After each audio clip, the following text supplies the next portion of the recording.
When you look at a large percentage of the students that we have, they've fallen out of formal education from the age of 10. They haven't been to school since the age of 10. So music and the creative arts is a very good way of re-engaging and reigniting their passion to learn. The kinds of students that we work with, the majority of them have an educational healthcare plan. A lot of them have SEN needs, some of them undiagnosed. So even the students who come to us and they don't have an educational healthcare plan will often have additional needs, and that might be social, emotional, mental health is a really big one here. Last year we had 87% of our leavers got into university.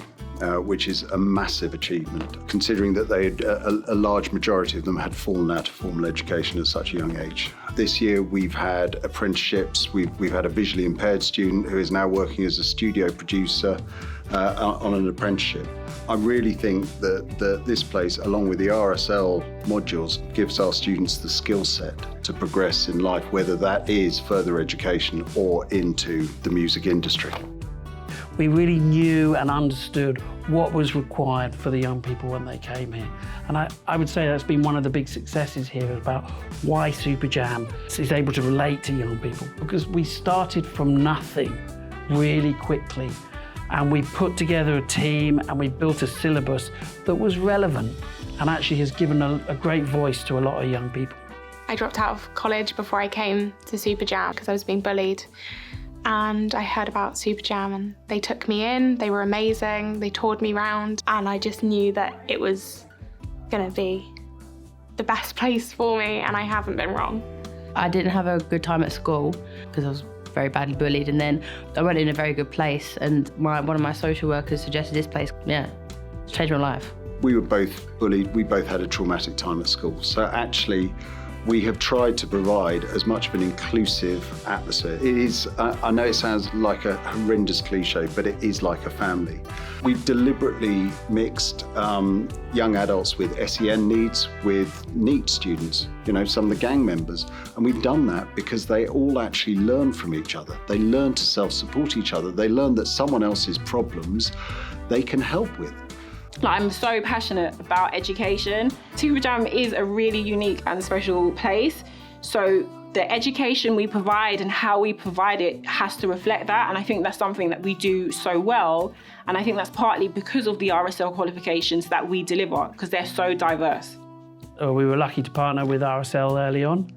And we partnered obviously with the Department for Education that took over funding. And through these partnerships, we've been able to build an organisation that is truly unique and that embraces all of the things that maybe young people have struggled with through a more formal education. We embrace who young people are and the skills that they have, and we build on those, and that's what SupaJam's ethos is very much about. And when we looked at RSL, it provided us with loads of opportunities that maybe we found that some other syllabuses didn't provide. It was the vocational element that was really interesting. And I remember when we were first looking at the modules, we were going, oh, I'd quite like to do that one. And well, that one will be good, that we could do that one. And so very quickly, it clearly was a syllabus that was going to be suited for the type of education that we wanted to be able to help our young people achieve. Vocational qualifications are qualifications that are designed to reflect real-world skills and knowledge, so students develop those skills, get that experience, and then can access higher education or a career in the creative industries.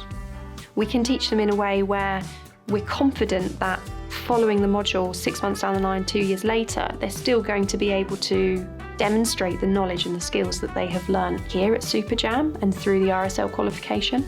And we've had students who have gone on to be really successful at university, and these are students who have fallen out of education prior to SupaJam, and they never thought that they would get a qualification. They've come here and they've found an alternate way of learning that suits them as a person. One of the things that RSL lends itself really nicely to is building these bespoke programs. Also part of my role is going through with the criteria from RSL and making sure that our assignment briefs hit the criteria accurately.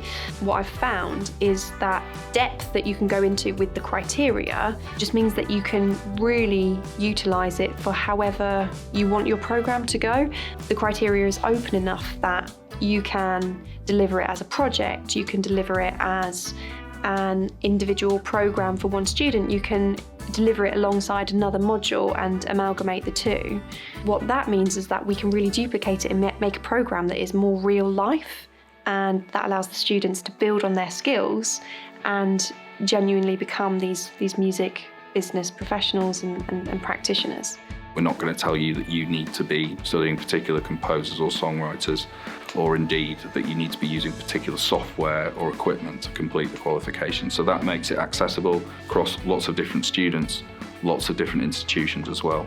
It means that centres such as SupaJam here or another college or school can build a qualification that's relevant to their students, to their teaching staff, to the facilities that they've got, and even the geographical area that they're in.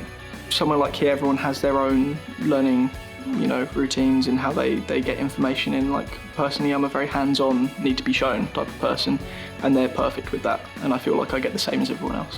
One thing I really love about the RSL qualifications is that they allow our students to be really creative, but also for the teachers themselves to be creative in how they deliver the units.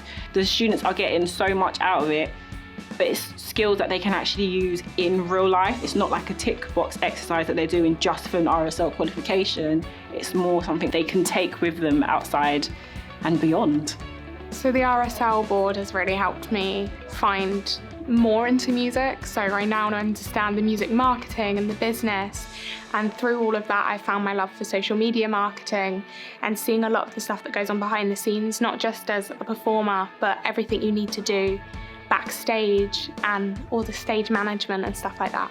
We're working with the Black Deer Festival, which is a big sort of country and Americana festival, and we integrate that into the very syllabus all year round. So we get the top booking agent in the country to come down and talk to the students. We get the head of the pyramid stage and the producer of Glastonbury to come down and talk to the students. It's all integrated into the fabric of the academic year. And then following that, at the end of June each year, they all get to go to a festival. All of the modules that the students are learning throughout the year really gear them up to be able to do it for real in a festival environment, because it's a working festival, so it's not like it's a simulated experience. They actually get the opportunity to do artist liaison, do the sound engineering on stage. These are all things that they've learned from their modules throughout the year, and then that for them, I think, is the real light bulb moment. It is the time in their course when they understand this is what we're working towards, this is what we're doing it for, and actually I can now see myself beyond SupaJam in the real world.